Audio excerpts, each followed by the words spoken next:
Everyone, welcome to my YouTube channel. कैसे हैं आप सब? आज हम स्टार्ट कर रहे हैं चैप्टर 5th अर्थमेटिक प्रोग्रेशंस। क्या होता है अर्थमेटिक प्रोग्रेशंस, जानते हैं आप सब?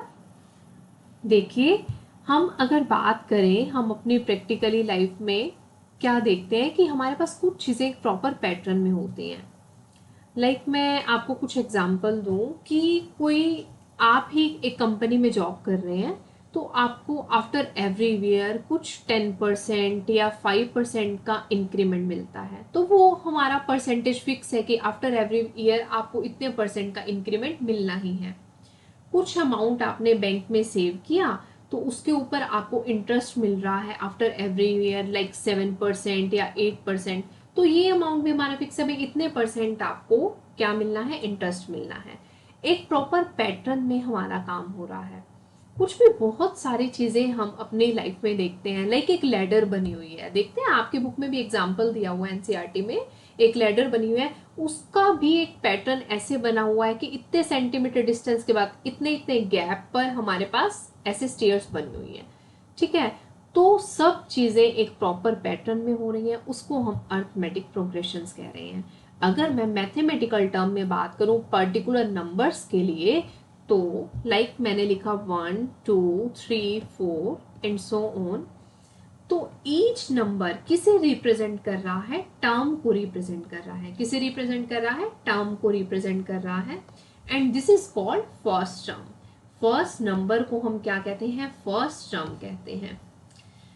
अब हमारे पास क्या होता है, अगर एक पर्टिकुलर नंबर को ऐड या सब्ट्रैक्ट करने पर हमारे पास सेकेंड टर्म आती है, देन सेकेंड टर्म में भी वही सेम पर्टिकुलर नंबर को ऐड या सब्ट्रैक्ट करने पर थर्ड टर्म आती है, तो वो मेरे पास अर्थमेटिक प्रोग्रेशन बन जाता है। कैसे? First term is 1, second term is 2। अब 2 हमें कैसे मिला, 1 में 1 ऐड करने पर मिला तो 2 आ गया।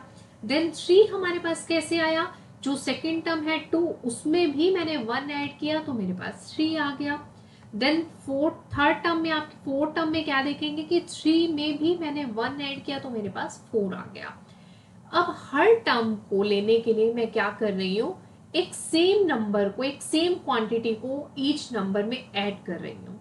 ठीक है, अगर मैं सेम नंबर को सेम क्वांटिटी को ऐड कर रही हूँ, दैट मीन्स उनका जो डिफरेंस है ना हर नंबर का, वो क्या है, सेम है।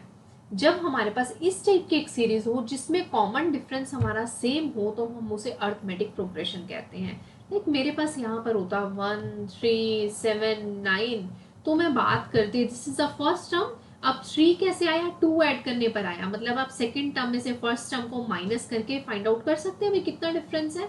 3 - 1 2, बट 7 - 3 तो 4 है।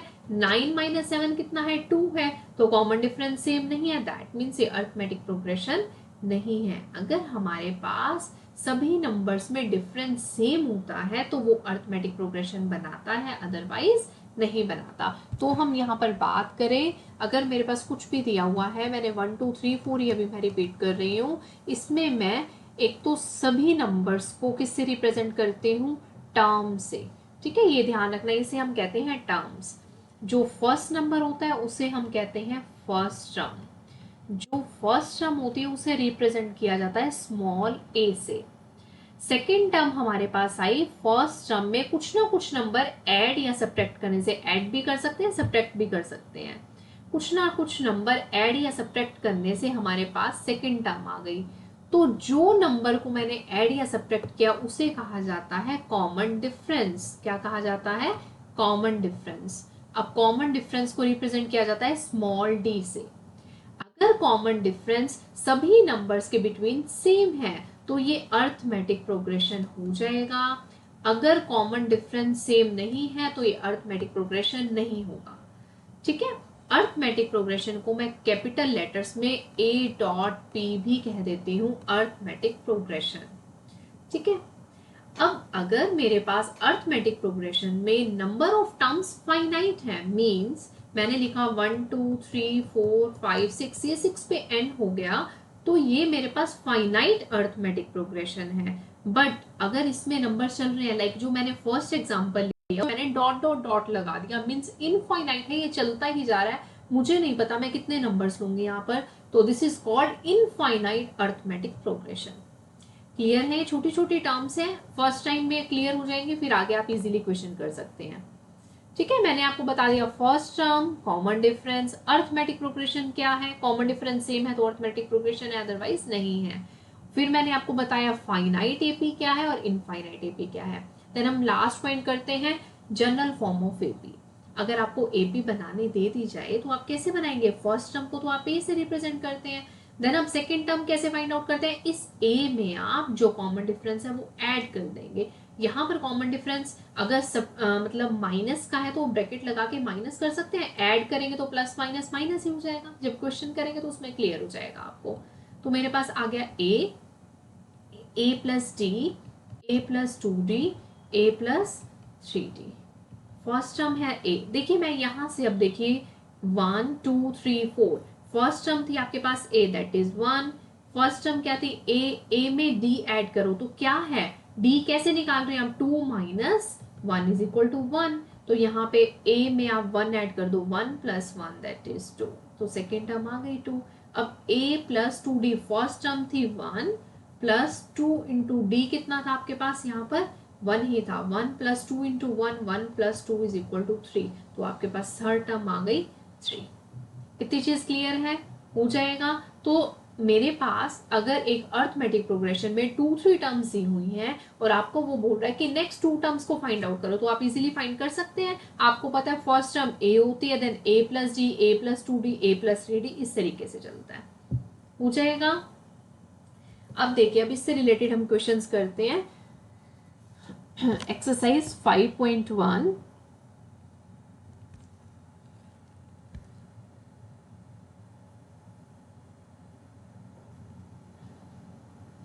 क्वेश्चन इजी हैं, जैसे उसको स्टेटमेंट में दिया हुआ है, ध्यान से समझना।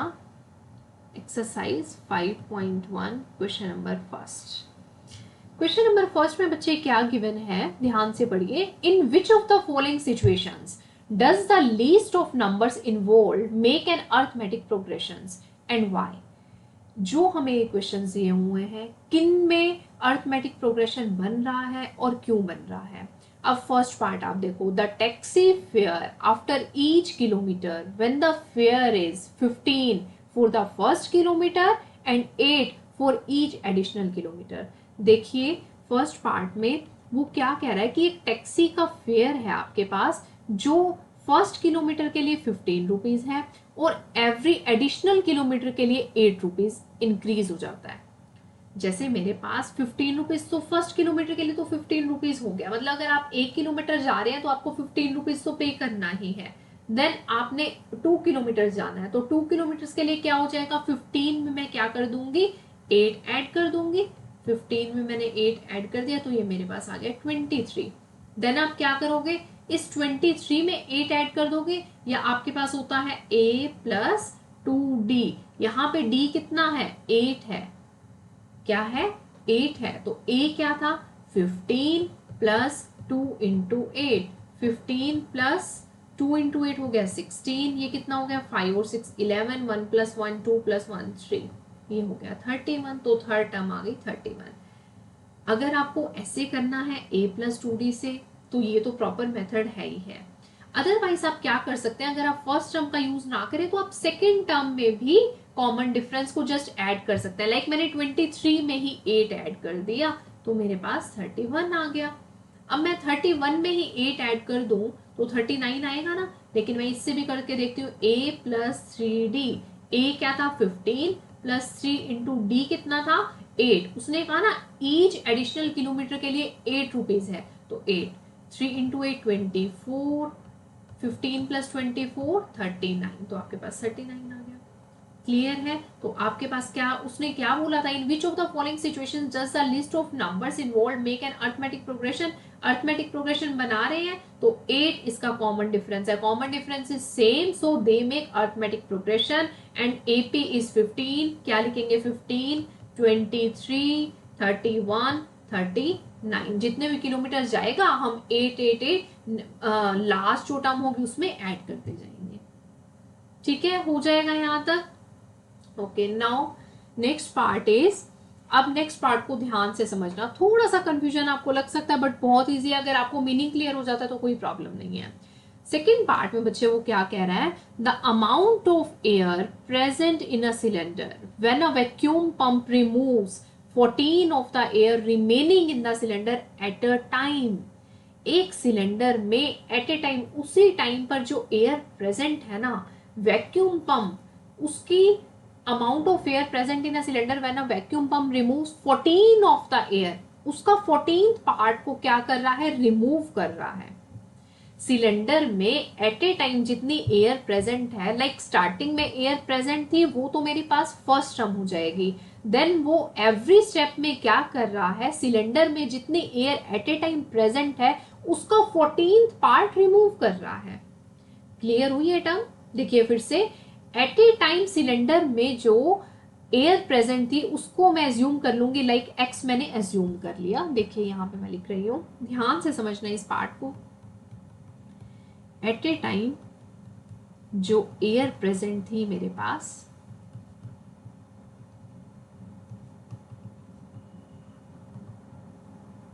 वो मैंने ले ली x। अब वो क्या कह रहा है, जो at a time air present है हर टर्म में उसका 1/4 पार्ट वो क्या कर रहा है, रिमूव कर रहा है। 1/4 पार्ट वो क्या कर रहा है, रिमूव कर रहा है। देखिए यहाँ पे मेरे पास क्या लिखा हुआ है, यहाँ पे 14 नहीं आएगा, 1/4, दिस इज 1/4। ओके, 1/4 पार्ट को वो क्या कर रहा है, रिमूव कर रहा है। मीन्स मेरे पास सिलेंडर में x अमाउंट गैस प्रेजेंट है, x में से x का 1/4 मीन्स x/4 को वो रिमूव कर रहा है। अगर रिमूव कर रहा है मीन्स x में से मुझे माइनस करना पड़ेगा ना, तो सेकेंड टर्म क्या आ जाएगी, x माइनस x/4। कैसे करेंगे, इसका एलसीएम लो, x minus x/4, 4x minus x/4, तो क्या आ गया आपके पास, 3x/4। तो आपके पास मैं यहाँ पर लिख रही हूँ, स्टार्टिंग में x गैस थी जो at a time gas present थी, उसका 1/4 रिमूव करने पे सेकेंड टर्म मेरे पास 3x/4 आ गया। अब थर्ड पार्ट क्या हुआ, अब सिलेंडर में एट ए टाइम जो गैस प्रेजेंट है 3x/4, उसका 1/4 पार्ट वो रिमूव कर रहा है। मीन्स 3x/4 में से कितना पार्ट वो रिमूव कर रहा है, 3x/4 का 1/4 पार्ट वो रिमूव कर रहा है। तो 3x/4 माइनस 3x/16, एलसीएम ले लो आप 16, 4 से 16 को डिवाइड किया, 4 इंटू 3 12 माइनस 3x, ये आ गया आपके पास 9x/16, ये आ गया 9x/16। मेरे पास 3 टर्म्स आ गई। नेक्स्ट टर्म भी फाइंड आउट कर सकते हो, 9x/16 माइनस 9x/16 इंटू 1/4 हो जाएगा। अब आप इसको पहले ये देखो कि इनमें कॉमन डिफरेंस सेम आ रहा है या नहीं आ रहा।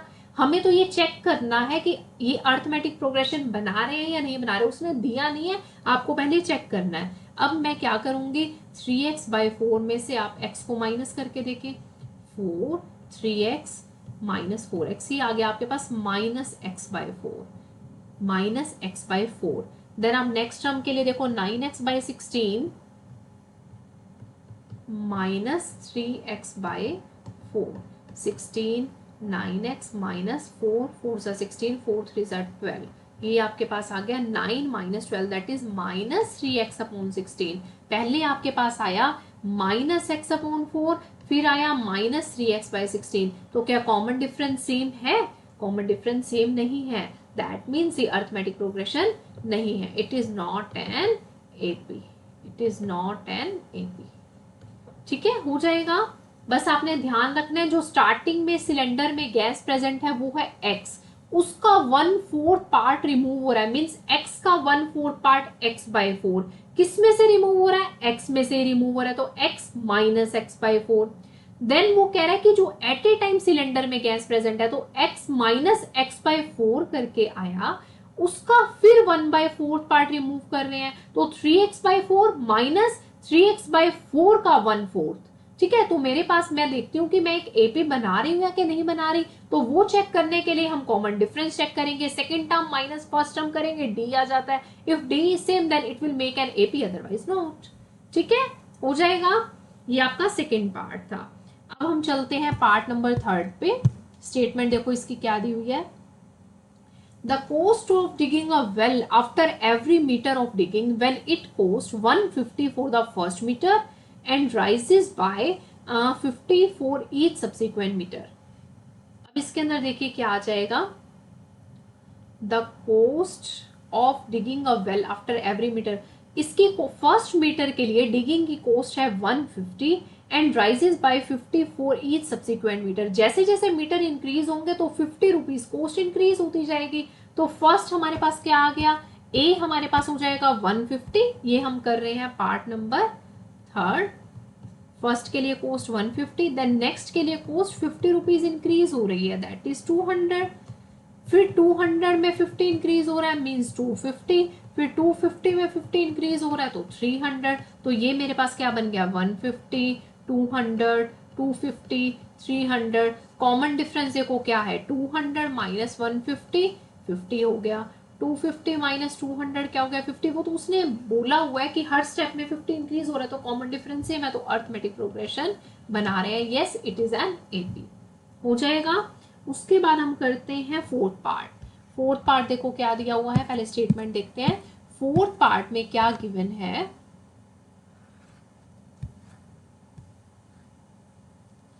कह रहा है the amount of money in the account every year when 10,000 is deposited at compound interest at 8% per annum। अब इसके लिए देखिए आपको थोड़ा सा 8-9 के कॉन्सेप्ट भी क्लियर होने जरूरी है। यहाँ पर वो बात कर रहा है कंपाउंड इंटरेस्ट की। सभी को कंपाउंड इंटरेस्ट आता है, कौन सी क्लास में, 8th क्लास में हमने किया था ना।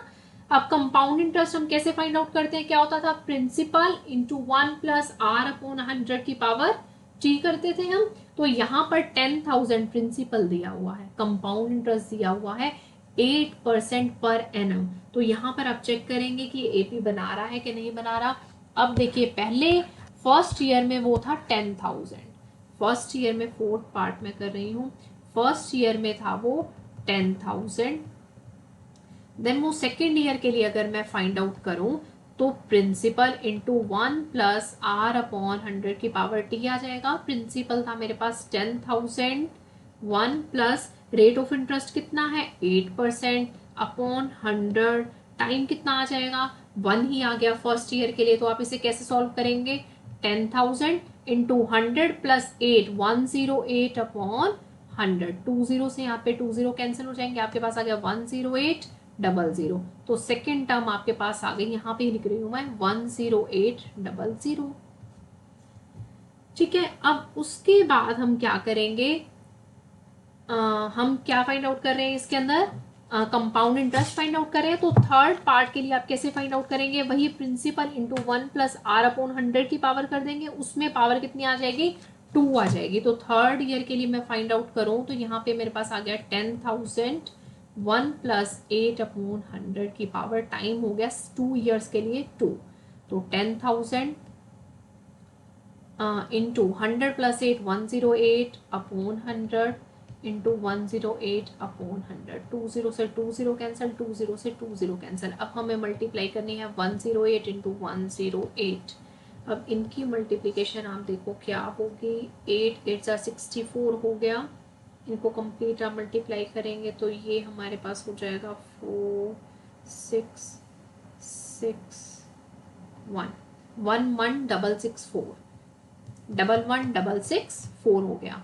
तो आपके पास फर्स्ट सेकंड थर्ड टर्म ये आ गई। आप यहाँ से चेक तो कर ही सकते हैं कि कॉमन डिफरेंस सेम है कि नहीं। तो आप चेक करिए यहाँ से 10,800 माइनस 10,000, ये तो आपके पास आ गया 800। अब नेक्स्ट के लिए देखिए 11,664 और ये हो गया आपके पास, तो 4 6 16 माइनस 8 8 हो गया और यहाँ पे 0। तो यहाँ पर तो 800 है, यहाँ पर 864 है। तो क्या कॉमन डिफरेंस सेम है, अगर कॉमन डिफरेंस सेम नहीं है तो अरिथमेटिक प्रोग्रेशन नहीं है। No, it is not an AP.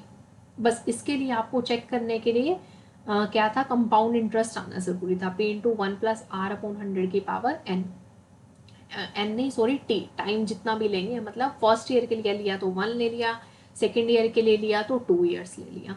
ठीक है, कर सकते हैं यहाँ तक आप। आज हमने क्या किया, 5th चैप्टर अरिथमेटिक प्रोग्रेशन का हमने इंट्रोडक्शन देखा और एक्सरसाइज 5.1 का फर्स्ट पार्ट कंप्लीट कराया मैंने बच्चे आपको। 4 पार्ट्स से, स्टेटमेंट वाले क्वेश्चन से ध्यान से समझना। आगे क्वेश्चन बहुत ईजी है, एक बार बेस बन जाएगा आगे वाले क्वेश्चन में कोई प्रॉब्लम नहीं आएगी।